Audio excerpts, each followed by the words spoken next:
Because I think often when we talk about history, we tend to talk about the big wigs, the great and the good, and yet history is often made by ordinary people like ourselves who make a contribution. And whereas, as I say, governors, major generals, various people like that are always written into history, the people who actually did the work are often forgotten. And I know the Irish Society, and I know particularly Kevin Dooley has been pressing very hard for the recognition of the ordinary worker who took part in the building of this beautiful canal.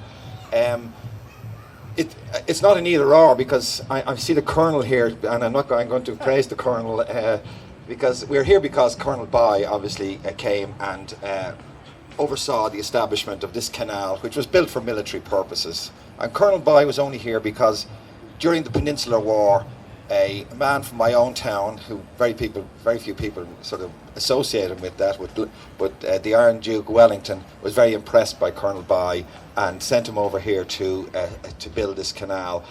And in the wake of building that canal, of those plans, obviously thousands of Irish people came here to build the canal. Now, it wasn't exclusively Irish by any manner of means. There were quite a few French Canadian, there were Scottish, there were other people here. But the preponderance of migration into Canada in the early part of the 19th century was Irish.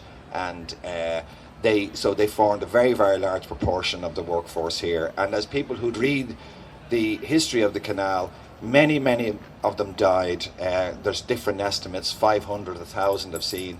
But they're buried all along the canal in unmarked graves. And in the early part of the 19th century, life was very cheap and people were just buried. And if somebody lost their lives, so be it. But that was the way it is. Now, I'm particularly fond of this memorial because I've actually got a replica in my own house in Ottawa, which shows the mosquito here, who is probably responsible for most of the deaths, because most of them died from malaria. Some died in explosions, but most of them died from malaria. We've also got the tools here, and the old Irish flag had the carp in the centre of it and the Canadian symbol. So it is a tremendous memorial to those people. And we looked here, and they've given us a World Heritage Site, and it's beautiful. It's given fantastic facility for Canada and for Ottawa.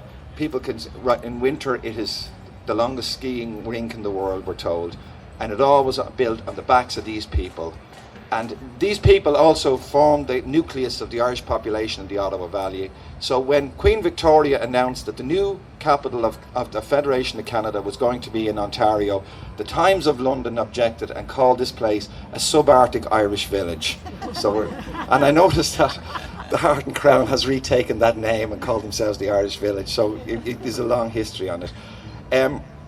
I'd also like to acknowledge my wife's family who've come over from Ireland. There's 9 of them over, particularly for this ceremony.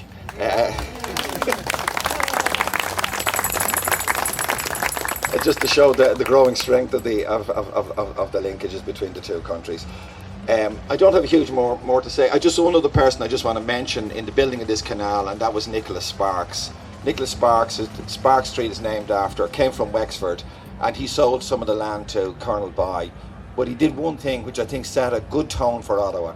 When he handed over the land, and it was several hundred acres, he said there could be no religious discrimination in terms of the allocation of property for religious worship. And he said he did that deliberately because of his time in Wexford in Ireland. He had seen enough religious intolerance. So they brought with them a huge amount of work ethic. They brought a lot of the DNA of this region into it.